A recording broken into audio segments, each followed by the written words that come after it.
여러분 안녕하십니까? 라나입니다. 오늘 방송하기 전에 늘 그렇듯이 지난번에 수폴땡스 보내주신 분 박케이님 K송 늘 보내주시고 그 다음에 현베일스 이렇게 보내주셨습니다. 감사드리고요. 그 다음에 카카오뱅크로 자율구독료 보내주신 분 이현옥님 들어왔습니다. 지난번에 궁금해 하셨는데, 그리고 러블조 지난번에 제가 얘기를 한 것 같긴 한데 또 반복해도 좋죠. 뭐 러블조 늘 이렇게 보내주십니다. 감사드리고 그 다음에 히노테소프 HINOSTESOPH 이렇게 보내주셨습니다. 그 다음에 미국에 계신 분 젤로 자율구독료 보내주신 스텔라지 지난번에 보내주셨는데 두 번째 또 보내주셨네요.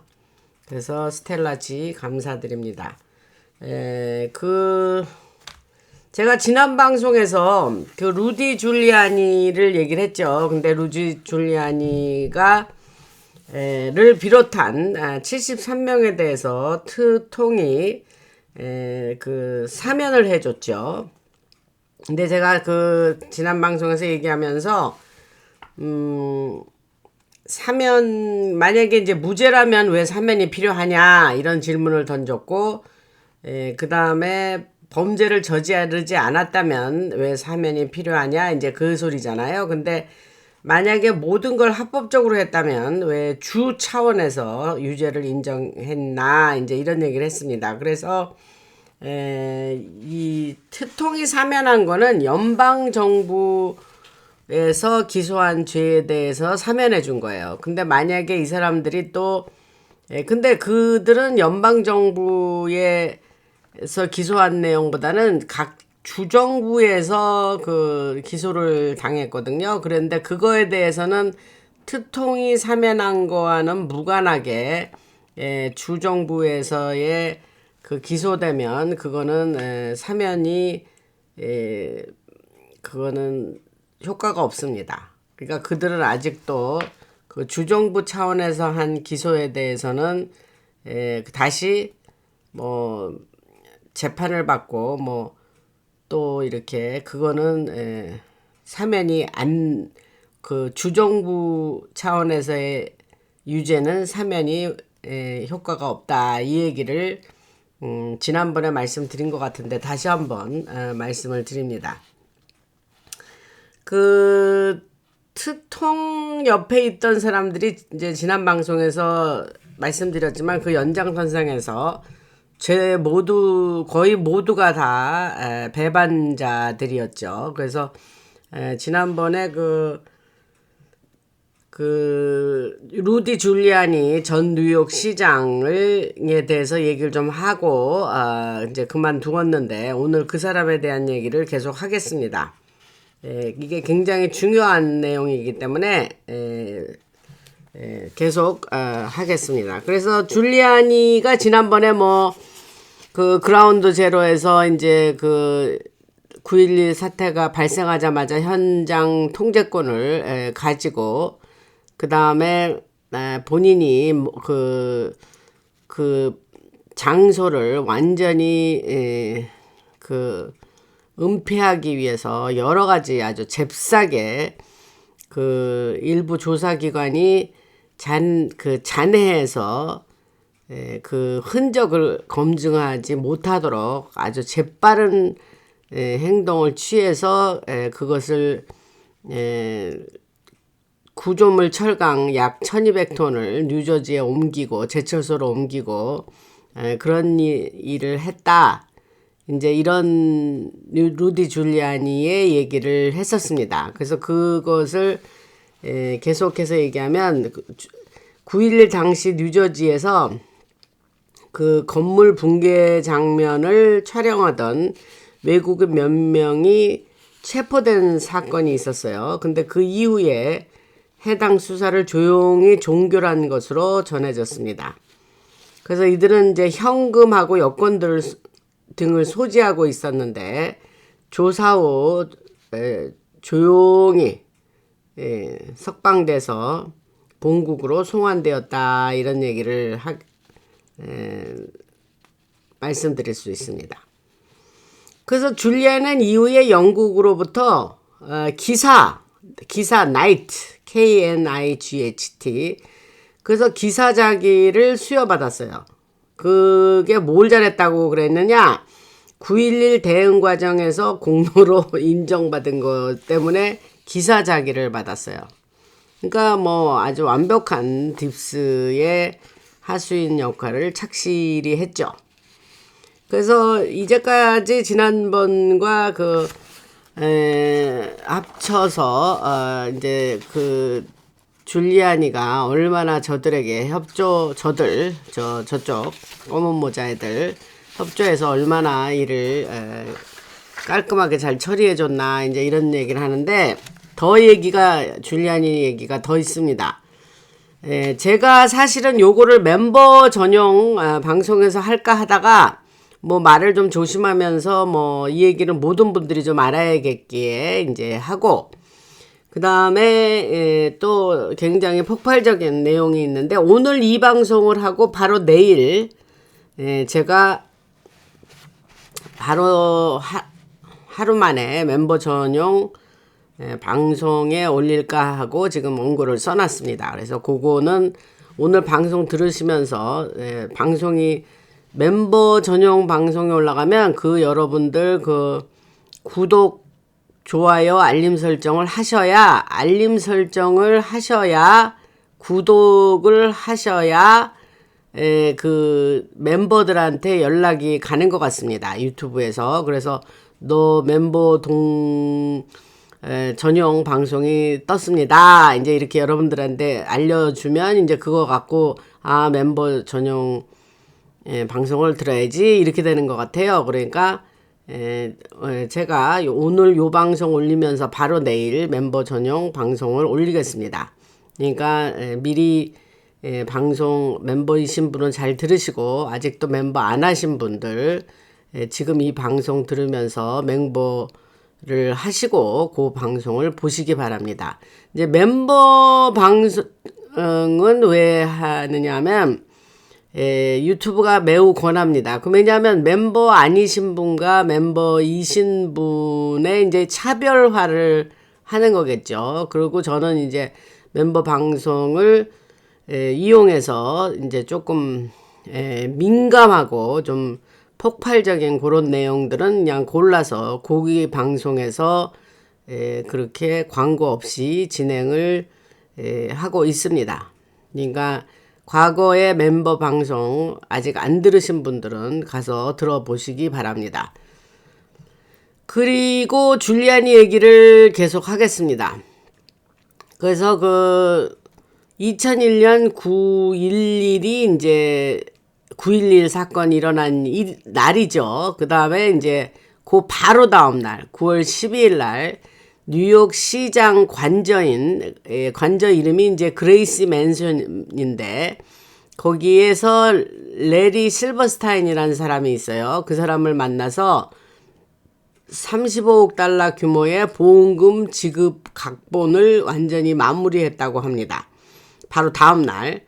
그리고 근데 그 당시에 바로 다음 날도 빌딩 7이라고 있어요. 그 옆에 그거는 여전히 이제 화재가 그대로 계속되고 있었고, 이제 붕괴가 된 이유라서 연기가 아직도 피어나고 있던 바로 다음 날도 그 시간에는 연기가 나고 있었어요. 근데 9월 12일 날 다음 날을 얘기합니다. 그래서 오후 5시 20분경에 풀릿, 잡아당겨 뭐 이런 뜻이겠죠. 풀릿이라는 명령을 내렸고, 그 직후 빌딩 7이 자유낙하 형태로 그냥 붕괴되었다 이렇게 말씀드릴 수 있습니다. 그 빌딩 7은 쌍둥이 빌딩 2개 있는 그 빌딩 옆에 있는 거예요. 그래서 이 건물에는 CIA의 비밀 예산 사무소하고 도이치뱅크의 금고가 있었다고 주장을 합니다. 근데 이제 제가 이거 과거 방송에서 여러분들한테 말씀드렸어요. 그 넷사라 제사라를 그 2000년에 2001년 9.11이 사건이 났으니까 근데 2000년에 그 클린턴 때죠.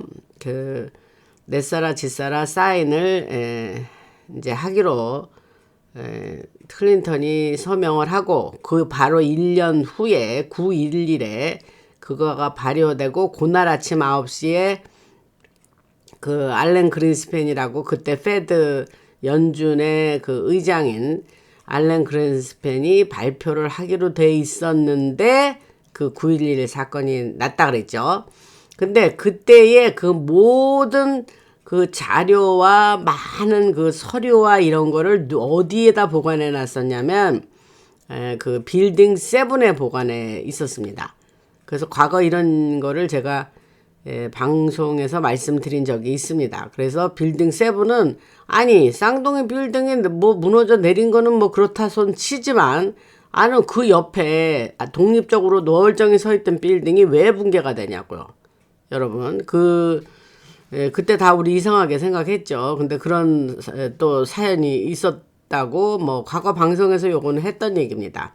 그 뭐 오늘 이제 같은 관련성 있는 얘기가 나와서 또 한번 얘기를 드리고 그래서 아까 말한 이제 레리 실버스타인이 그 테러 관련 조항을 포함한 보험 계약을 6주 전에 체결을 했고 이 조항은 이스라엘 보험사 메노라라는 회사 이름이에요. 메노라가 이제 그 조항을 그 안에 집어넣은 걸로 알려져 있습니다. 그래서 줄리아니가 이제 그 본인 자신도 뉴욕 시장이지만 원래 이제 법조인이죠. 그래서 변호사인데 그래서 줄리아니의 법률사무소 이름이 브레스웰 줄리안인데 그 법률사무소는 이후에 중재 과정에서 실버스타인을 대리해서 2개의 별도 사건으로 간주하도록 주장을 해가지고 8억 6,010 이 말을 다시 해야 돼. 8억 6,100만 달러를 추가로 받아냈다고 합니다. 그래서 그 미국 국립표준기술연구소의 보고서에 포함된 화재 붕괴 모델은 사전에 하이파에서 작성된 것이라는 주장도 있고 줄리아니가 뉴욕 소방국의 무전 기록을 비공개로 넘겨서 그 폭발 관련 증언이 빠지도록 했다는 거예요. 그러니까 이게 폭발인데 그 폭발이 원래 원인인데 그거를 살짝 그 조항은 뺐다 이 말이에요. 이게 참 이제 이제 와서 우리가 이런 얘기를 들으면 여러분들이 그렇지 어떻게 그렇게 그냥 그거를 컨트롤드 데몰리션이라 그러거든요. 그 영어로. 그러니까 그냥 오래된 빌딩, 고층 빌딩을 이렇게 무너뜨리니까 이제 제거하는 데는 그게 이제 빌딩이 이렇게 그렇게 부술 때 그게 이렇게 바깥으로 파편이랄까요? 뭐 그런 게 튀지 않지 그냥 그대로 사그르 내려앉아서 그렇게 하는데 그게 어마어마한 기술이에요, 사실은. 근데 이제 그런 식으로 그 빌딩 2개가 내려앉은 거예요, 여러분. 근데 뭐 엄청난 제가 이 단어를 별로 안 쓰려고 하는데 엄청난 그런 장치를 미리 해놓고 그렇게 내려앉은 거예요. 아셨죠, 여러분? 그래서 결과적으로는 뭐냐, 이 9.11 사건으로 해서 그 실버스타인이 7억 달러의 이익을 얻었고, 정보기관 관련 자료가 아예 묻어졌다는 얘기가 있습니다. 그러니까 이거는 사실인데, 우리는 영어로 allegedly, 그렇게 allegedly 이런 말을 쓰죠. 그랬다는 주장이 있네. 뭐 이렇게 일부러 그렇게 말을 하는 겁니다. 그 다음에 이제 그 보상 희생자들이 뭐 3,000명 이상 났잖아요. 근데 그 보상 기금의 통제와 그 침묵에 대한 얘기를 좀 하겠습니다. 요거를 이렇게 자세하게 다룬 매체를 내가 별로 못 봤어요. 근데 이제 저는 이것을 인터넷에서 듣고 요게 매우 구체적이라 요거를 여러분들한테 좀 알리는 게 좋겠다. 그래서 우리가 이제 이상한 건 다 알았죠. 이거 뭐 새로운 사실 아니지 않습니까? 우리한테는. 그러니까 2001년이니까 24년 전 얘기예요. 참 세월도 빠르네요. 제 같은 경우는 어제 일 같은데 하여튼 제가 2001년 그 9.11 사건 났을 때 제가 시애틀에 출장을 가 있었거든요. 근데 이게 호텔에서 자고 있는 새벽이에요. 거기는 그 퍼시픽 타임이니까. 근데 제가 이제 남편이 전화를 해가지고 TV를 빨리, 그러니까 저는 새벽이고 거기가 새벽 5시였나 하여튼. 그래서 평소에 이제 그 새벽에 전화가 오니까 얼마나 깜짝 놀랐습니까. 그래서 저희 남편이 빨리 TV를 틀어봐라. 근데 그 TV를 틀으니까 첫 번째 빌딩은 이미 앉았고, 이제 두 번째 빌딩 실시간으로 내려앉는 거를 제가 본 것 같아요. 그래서 너무 깜짝 놀래고, 그런 기억이 생생한데, 그게 벌써 24년 전이라니, 너무, 깜짝 놀라게 세월이 빠릅니다. 그래서 아까 이제 그 희생자 보상기금의 통제를 어떻게 했느냐, 그 줄리아니가 이제 9.11 희생자 보상기금을 이제 영어로는 이제 뭐 이렇게 Victim Compensation Fund 뭐 이렇게 얘기를 하는데, 그거를 이용해 가지고 그 유가족들을 압박하고 소송을 포기하는 조건으로 평균 180만 달러의 보상금을 제공했다고 합니다. 그러니까 사람 목숨이 180만 불밖에 안 되는 거예요, 여러분. 근데 그거를 받으려면은 뭘 하냐면 이 이후에 이의 제기하지 말고 입 다물고 소송은 절대 하지 마라, 포기각서를 쓴 거예요. 가족들이. 그리고 180만 달러씩 받은 거예요. 그리고 그 케네트 파인버그라는 사람이 있는데 라스네임이 파인버그니까 분명히 유대인이죠. 이 라스네임을 보면 아까 레리 실버스타인도 유대인 라스네임이죠.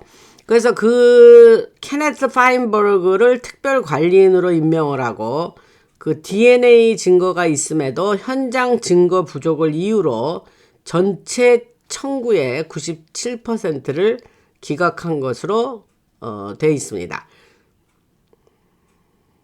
그러니까 죽은 사람 중에 모두가 100% 그 보상금을 받지도 못했다는 얘기예요, 지금.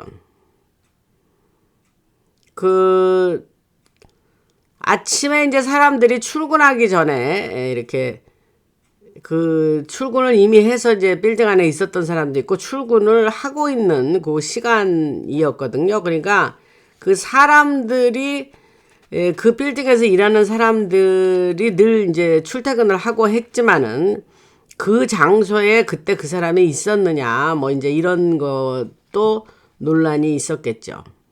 아니 생각만 해도 뭐 진짜 화가 나네요.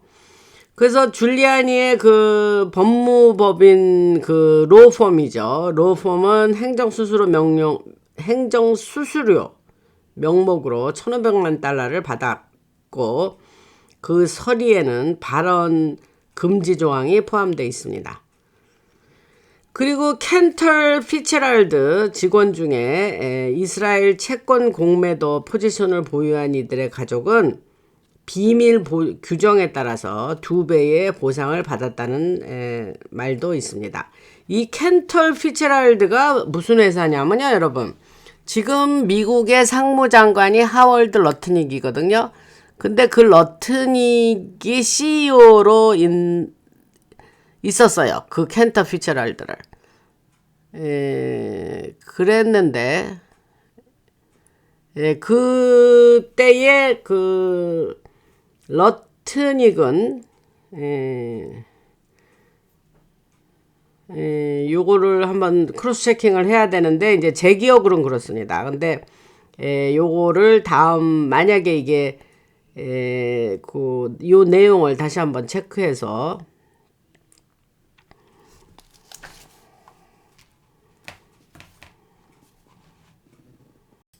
그래서 제가 지금 체크해 보니까 제 기억이 맞아요. 지금 현재 상무장관인 하월드 러트닉, 뭐 한국에도 에이펙 때도 가고 그랬죠. 그 러트닉이 이제 지금 뭐 관세나 이런 정책 같은 거에 기한자입니다. 러트닉이 아주 마스터 마인드예요. 통해. 근데 그 하월드 러트닉이 그 캔터 피츠럴드의 CEO였다고요. 그래서 그 자기 직원이 그때 600명인가 뭐 그랬다는 걸로 기억하는데 모두가 죽었어요. 9.11 때. 근데 이 사람은 그날 무슨 집안에 무슨 일이 있었다나 뭐 하여튼 그러면서 이 사람은 출근이 좀 늦어져서 그 간발의 차이로 자기가 목숨을 구했다 이런 얘기를 들은 적이 있어요. 그래서 그 켄터 피츠럴드 얘기를 하니까 그 생각이 납니다. 그래서 아까 그 이스라엘 채권 공매도 아시죠? 숄트 한다는 거예요. 그거를. 그래서 그러니까 가격이 내려갈 때에 베팅해서 그 트레이딩을 하는 걸 공매도라고 그러잖아요. 그래서 그 사람들은 보상을 2배 정도 받았다는 말이 있어요. 그리고 보상금 데이터베이스는 이스라엘의 서버에 저장돼서 각 신청자의 통신 내역이 감시되었다라는 주장이 있습니다.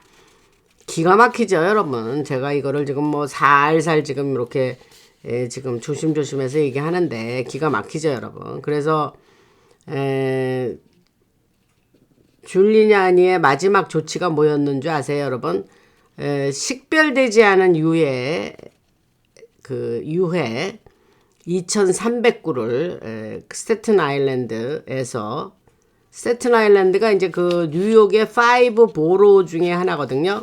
보로는 뭐 9 이 정도로 생각하시면 되고, 그래서 그 스태튼 아일랜드에서 잔해와 함께 처리해서 향후 재조사가 불가능하도록 했습니다. 그러니까 이제 여기서 제가 이제 중요한 얘기를 하겠어요. 그러니까 이제 이 얘기를 쭉 들으셨죠, 여러분? 그러니까 왜 트통이 글을 내쳤는지 이제 이해되시냐 이 말입니다. 그 다음에 폴 싱어라는 사람이 있는데 2016년과 2020년 대선 기간 동안 이제 1억 2천만 달러를 이스라엘 계통의 페이퍼 컴퍼니를 통해서 그 트럼프가를 싫어하는 그 증오자들을 네버 트럼프라 그러거든요. 트럼프는 안 돼 이런 뜻이죠. 그래서 그 폴 싱어가 네벌 트럼프 팩 정치행동위원회에 지원했다라는 내용이 또 인텔에 있습니다. 지금. 그리고 조금 아까 말한 폴 싱어는 2017년 그 3월 15일 예루살렘에서 네타냐후를 만나서 퓨전 GPS를 통한 반 트럼프 여론 유출을 조율했다라는 얘기가 있고요. 선거 이후 아까 말한 폴 싱어의 헤지펀드가 트럼프 오가나이제이션 채권에 대해서 8억 달러 규모의 공매도를 걸어가지고 FBI에 말하려고 수색을 해서 이익을 얻었다라는 말이 있습니다. 그러니까 말하려고를 FBI가 수색을 하니까 그 트럼프 오가니제이션이 주식이 그냥 확 떨어진 거잖아요. 그러니까 지네들이 그렇게 미리 해놓고 공매도를 걸어놓은 거죠. 그러니까 주식이 떨어지면 어떻게 돼요? 걔들은 돈을 벌게 돼 있죠. 그래서 그의 아들 골든싱어가 있는데, 폴 싱어 아들이 골든싱어인데 런던에서 미디어 자금 세탁을 담당했다는 얘기가 있고, 2022년 그 대법원 판사 이름 중에 하나가 브렛 캐버너인데 그 사람이 트통이 임명한 사람이죠. 그래서 브렛 캐버너 대법관 암살 시도가 트통의 사법 인선을 뒤집기 위한 계획이었다는 것을 것이 드러났습니다. 그러니까 뒤에 근데 이런 사람들을 이렇게 사면을 해줬다. 그런 얘기입니다. 근데 마이크 폼페오 얘기는 지난번에 했고, 마이크 폼페오는 그래서 우리는 그 사람을 굉장히 듬직하고 트통의 아주 그런 지지자인 줄 알았더니 이렇게 등에다 비수를 꽂았더라고요. 그리고 제가 지난 방송에서 2028년에 이제 평화와 번영이 온다 하면서 그런 여러 가지 얘기를 앞으로 있을 일에 대해서 얘기를 했지 않습니까? 그래서 뭐 일론 머스크의 로봇이 2029년까지는 전체 노동의 90%를 담당하고, 뭐 제로 포인트 무한 에너지 기술이 이제 전력을 공급하기 때문에 많은 에너지 기업들이 무너진다, 이제 이런 얘기를 했었습니다. 근데 그리고 이제 자원 부족이 사라져서 전쟁이 더 이상 없고, 전쟁이 없으니까 뭡니까? 내사라 지사라를 할 수 있게 되는 거죠. 그런데 이제 그 뒤로 또 인텔이 있습니다. 그래서 제가 이제 또 말씀을 드리면, 자유와 해방, 영어로 이제 Freedom and Liberation이라 그래가지고 2029년이 이제 트통이 2028년에 임기가 끝나죠. 그래서 그 앱스타인 명단 전체나 바티칸 비밀문서, 남극 조약, 이제까지 뭐든지 클래시파이드, 은폐됐던 내용들이 완전 공개가 된다. 군사 경로를 통해서 그 여러 가지 우리가 이제 많은, 제가 그 메드베드가 이제 순차적으로 군사 시설부터 이렇게 펼쳐진다 그랬잖아요. 그래서 사람들한테 출시돼서 이제 결국은 어떻게 되냐? 전 세계의 모든 사람이 그 혜택을 받을 수 있게 된다. 이제 그런 얘기를 했습니다. 근데 그 메드베드가 이제 질병이 치료되는 것은 물론이려니와 그 리제너레이션이라 그래갖고 사람들의 수명을 연장시켜주는 그런 일도 그것이 가능하다라는 얘기를 했습니다.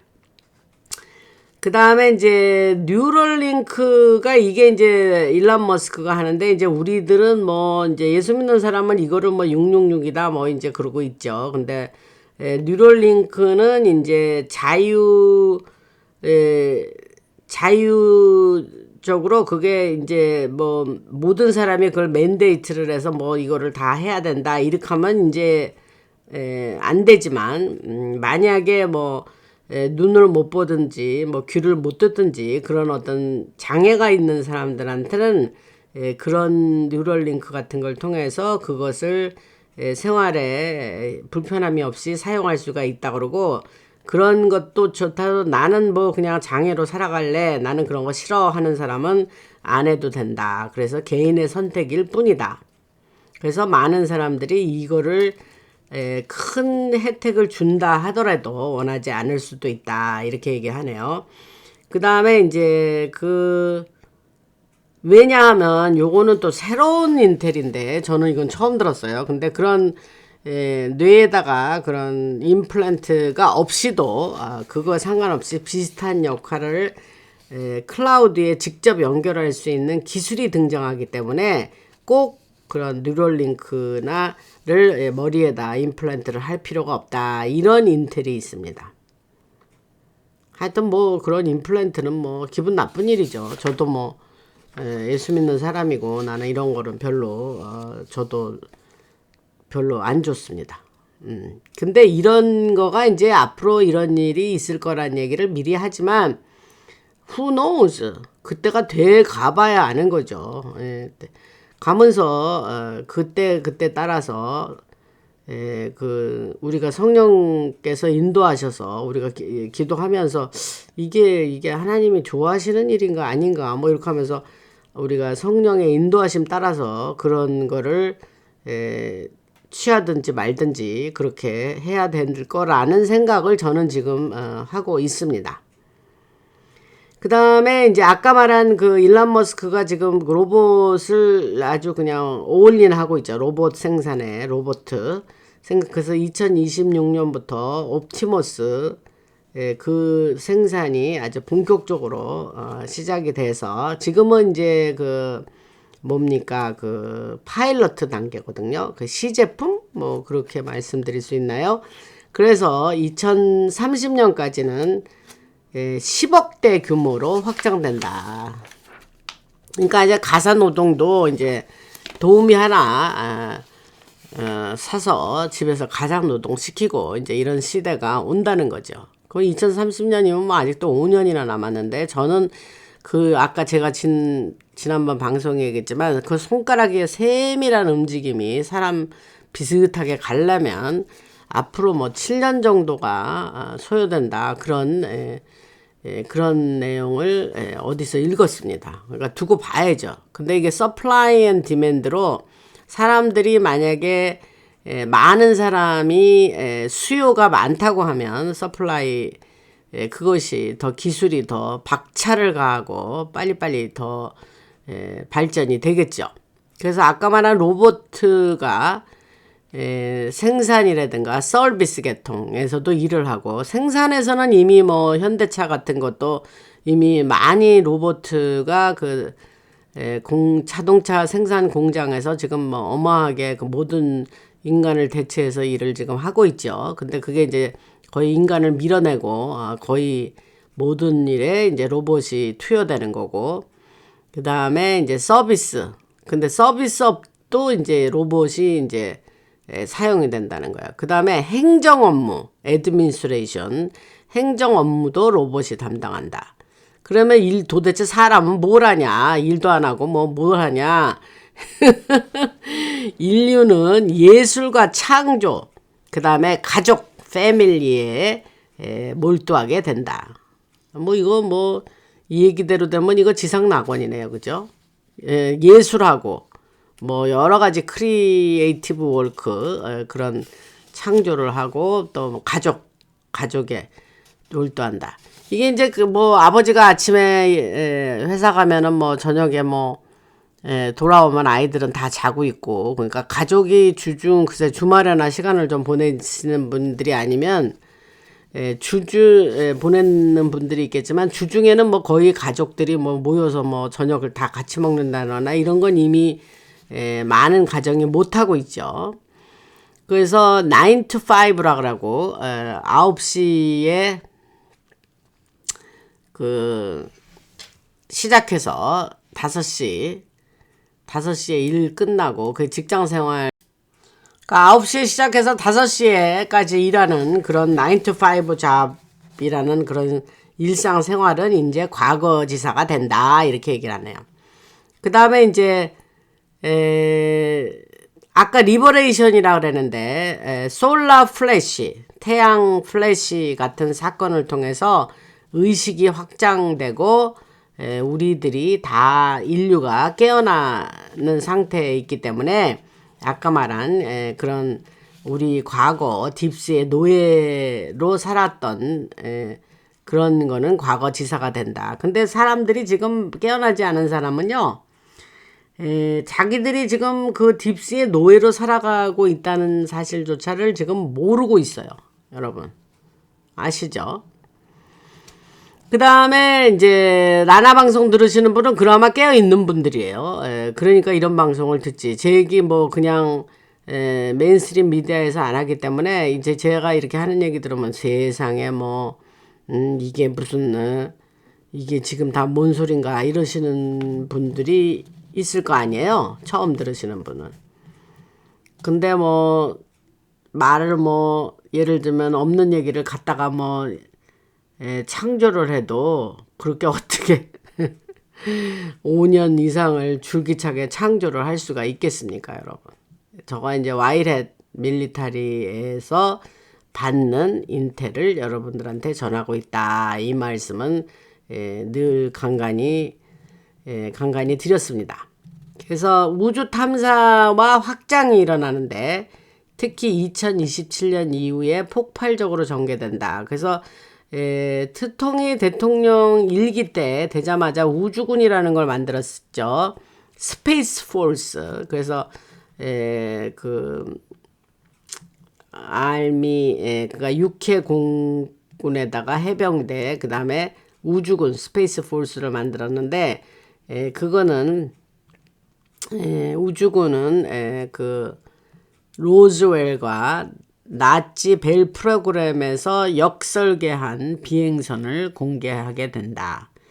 그 역설계라는 게 뭐냐면 그 리버스 엔지니어링이라 그래가지고 그 옛날에 제가 이런 말씀 드린 것 같아요. 한국이 자동차 생산을 할 수 없을 때 정주영 회장이 그게 한다차인가요? 그 혼다 우리는 한다라 그러고 그래서 일본 차를 갖다가 그걸 다 전부 뜯어가지고 거기에서 그 이게 이 안에 메커니즘이 뭐구나 뭔가 이 엔지니어링 이 안에 게 뭔가 하고 뜯어봤다는 거 아니에요. 그래서 자동차를 한국이 만드는 데에 그런 식으로 일본 거를 그거에서 기술을 얻은 거다. 그걸 이제 역공학이라 그러기도 하고 역설계라 그러기도 하는데 그게 영어로 리버스 엔지니어링이라 그래요. 그래서 그 우주군은 그 리버스 엔지니어링 한 비행선을 공개할 거다. 이렇게 얘기를 합니다. 그 2028년에는 스타쉽 함대를 통해서 5만 명 규모의 화성 이주가 시작된다. 근데 요건 조금 제가 날짜를 너무 촉박하게 잡은 게 아닌가 싶어요. 왜냐 그 트통하고 일론 머스크하고 대화하는 중에 그런 얘기가 많이 나왔어요. 마르스의 마르스 그 개발 그거에 이제 일론 머스크가 굉장히 관심이 많고 얼마 멀지 않은 일이다라는 얘기를 여러 번 했어요. 그래서 그거의 맥락을 같이 하는 그런 화성의 이주가 시작된다. 뭐 그런 거예요.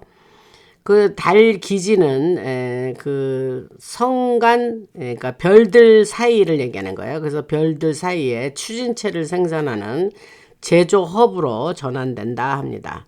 이건 뭐 두고 봐야 알죠, 여러분. 그러나 요런 것이 지금 계획 중에 있고 곧 가까운 장래에 실시될 일이라 하는 것을 아는 것만 해도 도움이 됩니다, 여러분.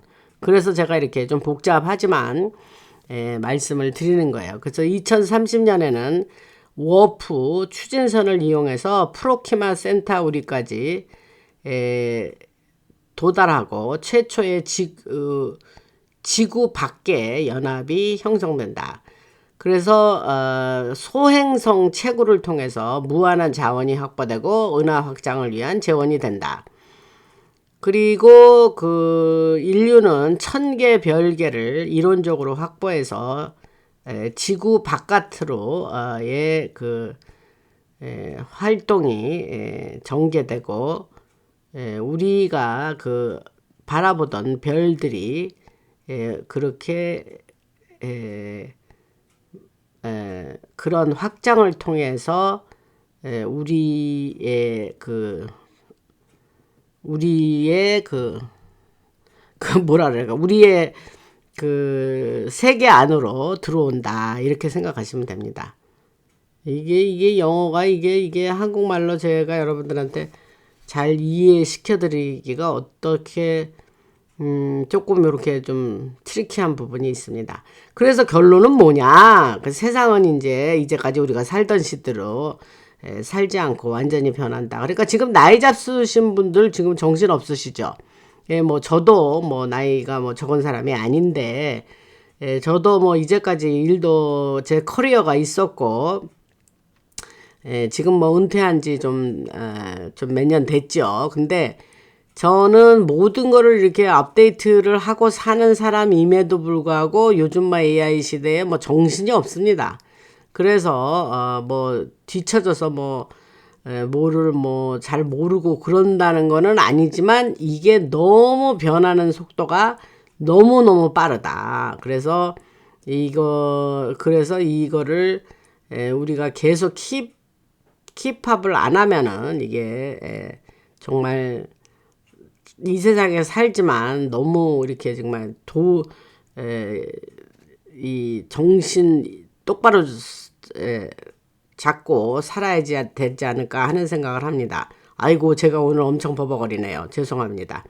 그래서 세상이 완전히 변한다. 그래서 빛의 도시가 지구의 경락선이라 그래요. 이게 말이 좀 어려운데 영어로 레일 라인이라 그래요. 그래서 거기에 세워지고 여러 가지 우리가 더 이상 고된 노동을 하고 사는 사람들이 그런 생활에서 벗어난다는 거예요.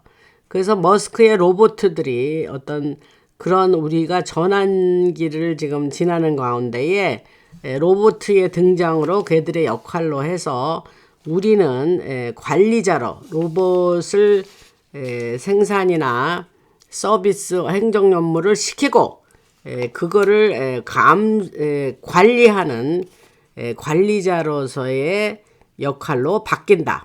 우리가 다 생산 서비스 행정 업무 했었지 않습니까, 인간들이. 근데 그거를 누가 대체하냐? 로봇가. 그리고 그래서 황금기라는 게 통이 2기 돌아와가지고 우리가 골든 에러라 그랬거든요. 골든 에이지. 그래서 황금 시기가 도달했어. 그래서 우리가 황금 시기로 지금 들어갈 거야. 이렇게 얘기를 한 거예요. 근데 그 소리를 여기서 또 하는 거예요. 그래서 더 이상 그게 꿈이 아니라 현실로 실현된 우리의 운명으로 다가왔다. 이렇게 얘기를 하고, 평화는 영원하고 번영은 계속해서 무한하게 우리 앞에 펼쳐지고, 자유가 완전히 자유가 생기면서 아까 말한 다른 행성도 가고 이런다는 거예요. 그래서 개인적인 고난이 있더라도 여러분의 미래는 매우 발달하고 희망을 가지시고 사시라, 이런 얘기고, 일론 머스크 얘기를 하면은 지난번에 얘기를 했지만 발표한 내용이 뭐냐면 테라팹이라는 게 있어요. TERAFAB. 테라팹 칩이 계획대로 진행되면 지금 제가 이제까지 말한 여러 가지 2030년에 워프 추진선을 이용해서 센터까지 우리까지 도달하고 이런 얘기 한 거예요. 그런 게 만약에 테라팹이 칩이 계획대로 잘 진행되면은 이 모든 과정은 훨씬 앞당겨질 수도 있다. 근데 테라팹이 뭐냐면은 2025년 테슬라 주주총회에서 자체적으로 초대형 반도체 공장을 만들 거야 라고 머스크가 발표를 했어요.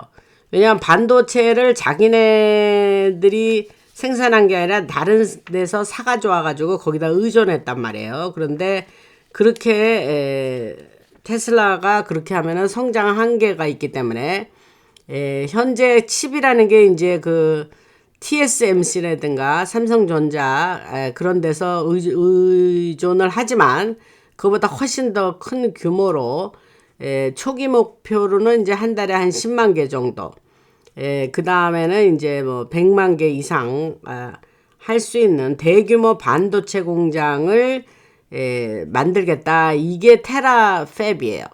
그래서 테슬라는 지금 자율주행과 로봇 개발에 굉장히 박차를 가하고 지금 나가기 때문에 거기에 필요한 AI 전용 칩이 중요하고, 그거를 자기가 직접 설계해서 다른 회사에 의존하지 않고 칩을 만들겠다.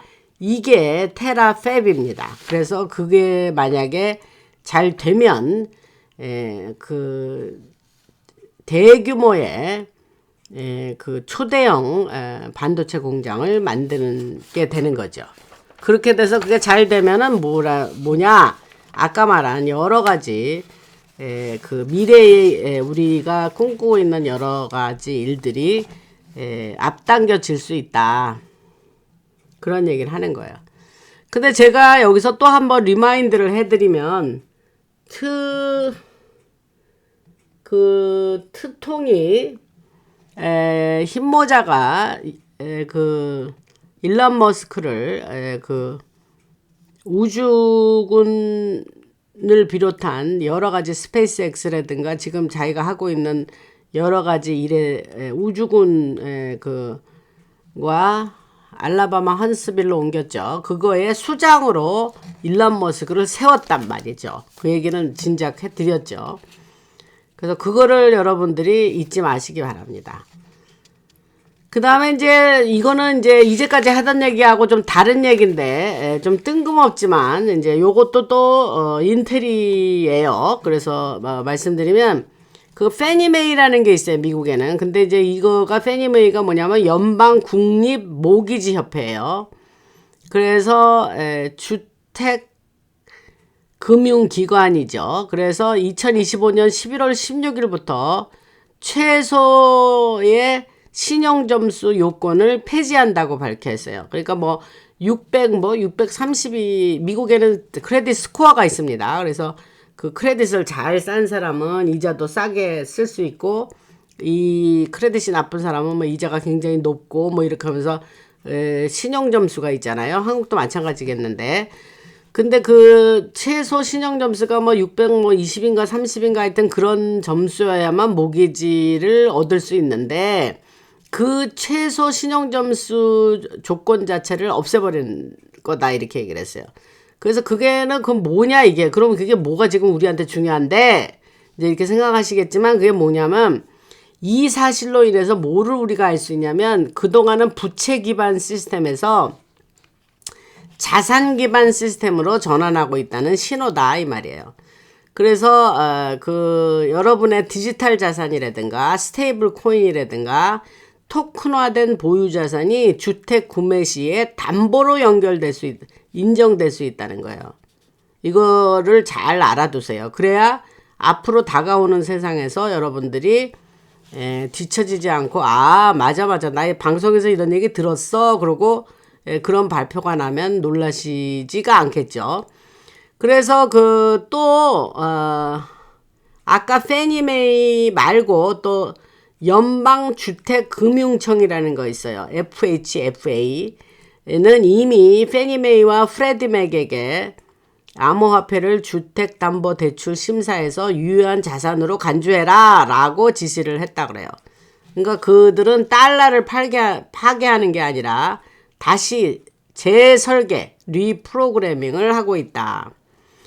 그래서 이제 이거를 이제 제가 이제 좀 제 해석을 좀 해드려야 되겠. 이거 도대체 뭐란 말이야 이게. 그렇게 생각하실 테니까. 그래서 페니메이가 2025년 그 11월 16일에 신용점수 620점이네요. 620점 최소 기준을 없애기로 한 결정은 부채 중심의 평가 체계에서 자산을 종합적으로 평가하는 체계로의 대대적 전환을 의미하는 거예요. 그래서 이거는 로스차일드식 중앙은행 체제가 신용점수를 무기로 삼아서 사람들을 부채의 굴레에 가두었던 시스템을 약화시키는 조치다 이 말이에요. 우리한테 좋은 일이죠. 그래서 이 결정은 연방주택금융청 국장 윌리엄 폴트가 내린 지침인데, 지침은 페니메와 프레드맥이 미국 내 규제된 거래소에서 검증된 암호화폐 보유량을 강제 달러 전환 없이 유효자산으로 인정하라 하는 것이에요. 아까 말의 반복이긴 한데 여기서 암호화폐가 여기서도 자산으로 인정을 해라 이 소리예요. 그래서 스테이블 코인과 디지털 자산이 인정되면 신용점수 부족으로 부동산 시장에 접근하지 못했던 수많은 사람이 블록체인으로 증명된 자산을 담보로 주택을 구매할 수 있게 됩니다.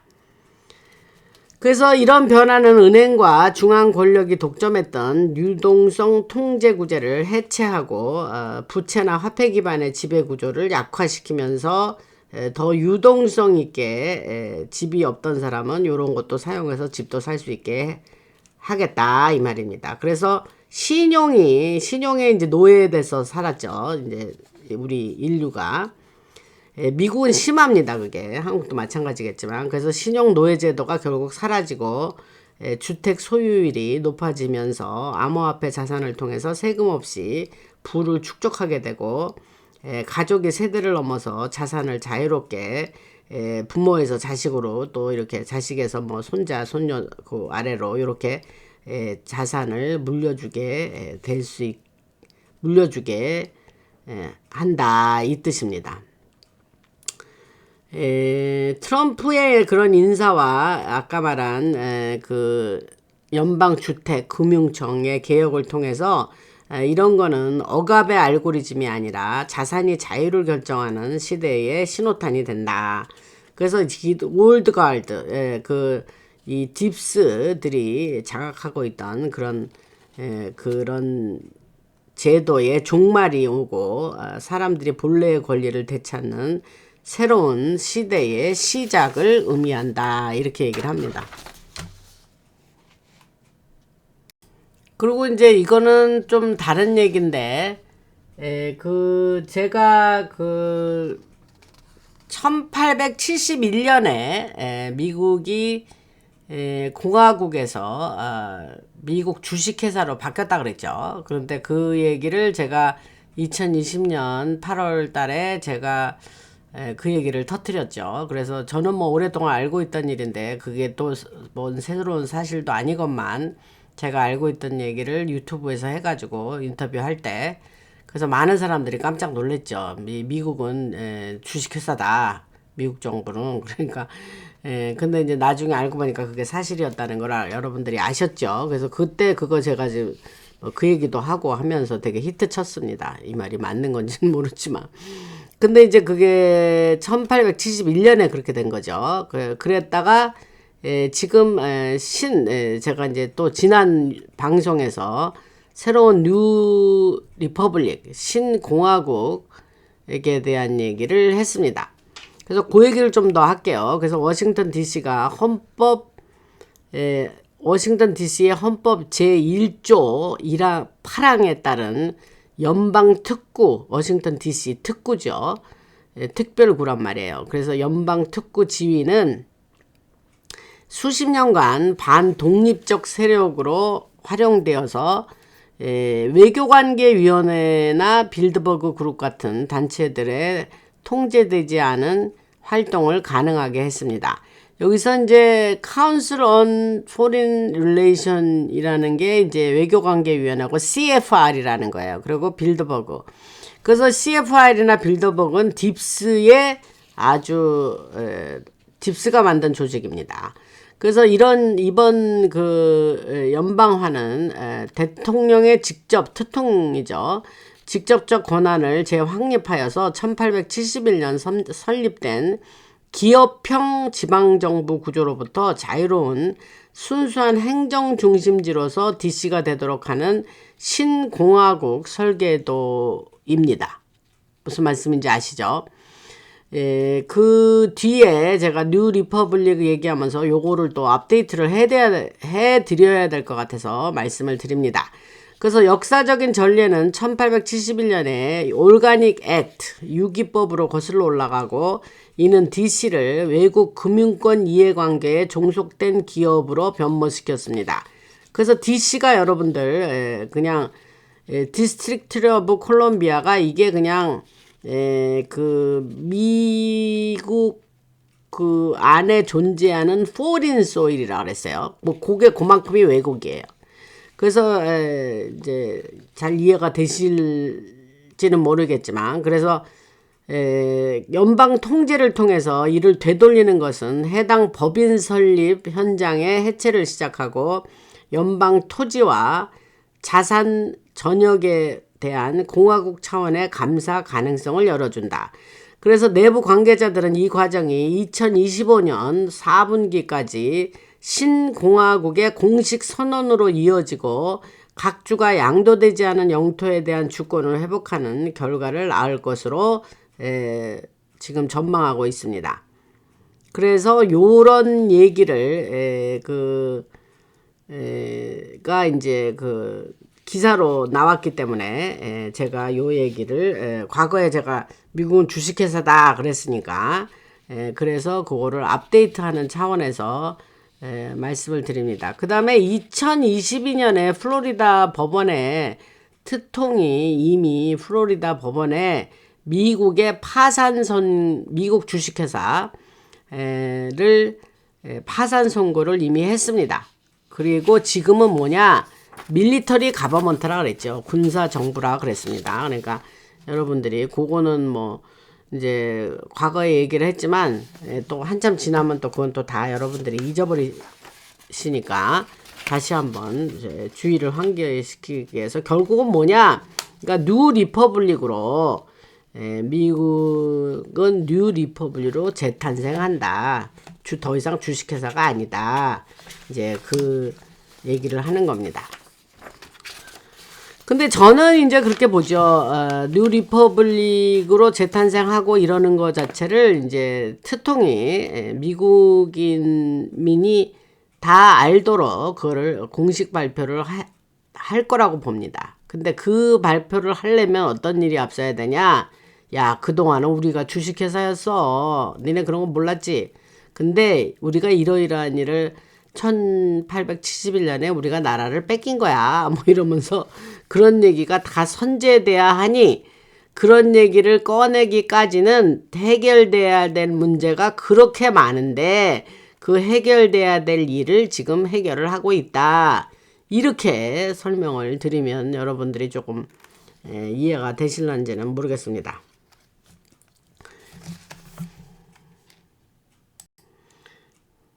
그 다음에 이제 그 연방화된 그 워싱턴 DC가 펜타곤하고 랭글리에 있는 CIA가 랭글리에 있거든요. 그 경계 안에 비밀구역에 있는 비밀 그 기술들을 이제 보관해 놨다 그러죠. 그래서 1947년 로즈웰 사건 이후로 숨겨져 있는 외계 기술과 협정이 보관돼 있다고 하고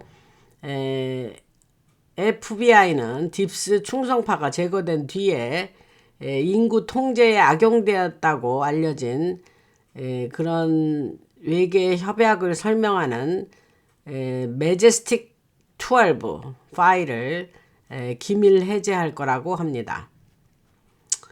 매제스틱 12 그런 얘기는 제가 뭐 다른 방송에서 오늘 이거 너무 얘기가 길기 때문에 다른 방송에서 얘기를 할 것 같습니다. 그 제가 그 매드베드는 에일리언 테크놀로지라는 얘기는 과거에 했습니다. 그래서 그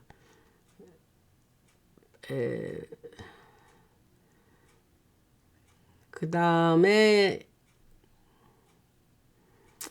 기후 조작을 많이 했죠. 딥스가 그 할프나 이런 걸 통해서. 그래서 그런 거를 이제 부인을 했었죠. 그러나 뭐 그것은 뭐 여러 가지 과거의 허리케인이라든가 여러 가지 그런 것들이 다 이들에 의해서 그렇게 만들어지기도 하고 이제 그렇게 많은 그걸 하나의 무기화하여서 사용했죠. 그래서 그런 것도 그런 에너지 기술 공개 그런 것도 앞으로 할 거라고 그렇게 얘기를 합니다. 그리고 이제 매드베드 얘기는 이제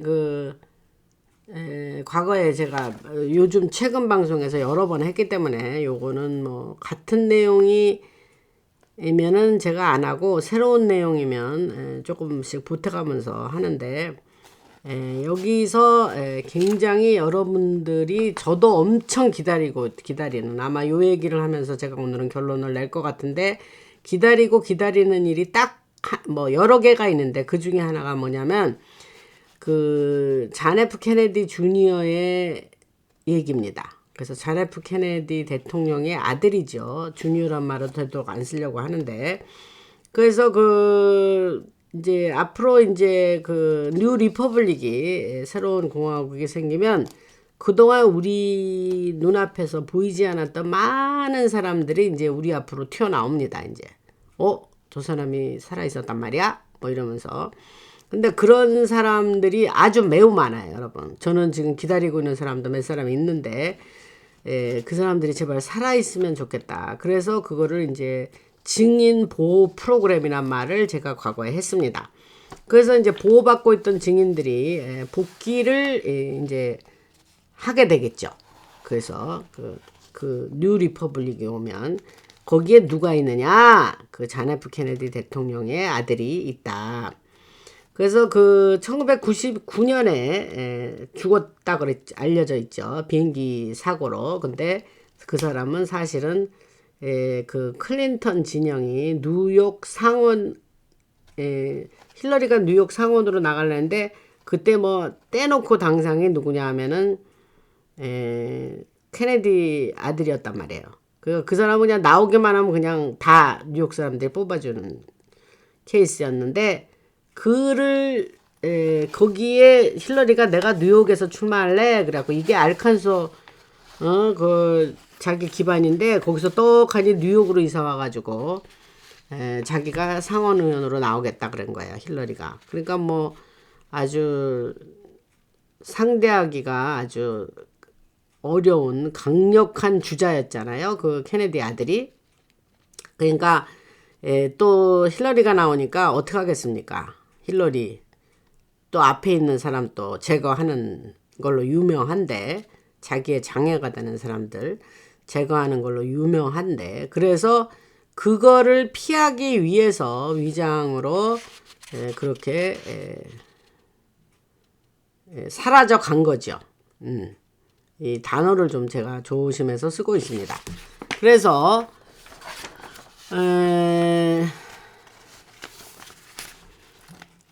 와이오밍이 굉장히 오지예요, 오지 여러분들. 그래서 굉장히 외딴 지역인데 거기에 밀리터리 그런 보호시설로 이동을 해서 여러 가지 자기 아버지는 왜 죽었나, 아버지는 어떻게 해서 그런 죽음을 맞게 됐는가, 뭐 이런 관련부터 아주 치밀하게 그런 사건과 관련돼서 또 힐러리 네트워크에 관련해서 여러 가지 자료를 지금까지 수집해 왔다.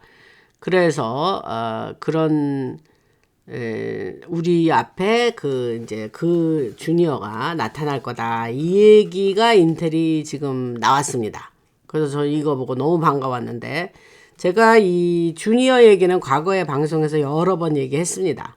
그래서 그 사람이 나오면 게임 오버다, 뭐 이렇게 얘기를 했어요. 그래서 이제 히스토리칼리 역사적으로 굉장히 민주당 집안이죠, 이 케네디가. 그리고 이제 자기 그 사촌 형님이 지금 보건복지부 장관인 로버트 케네디 주니어지 않습니까? 그래서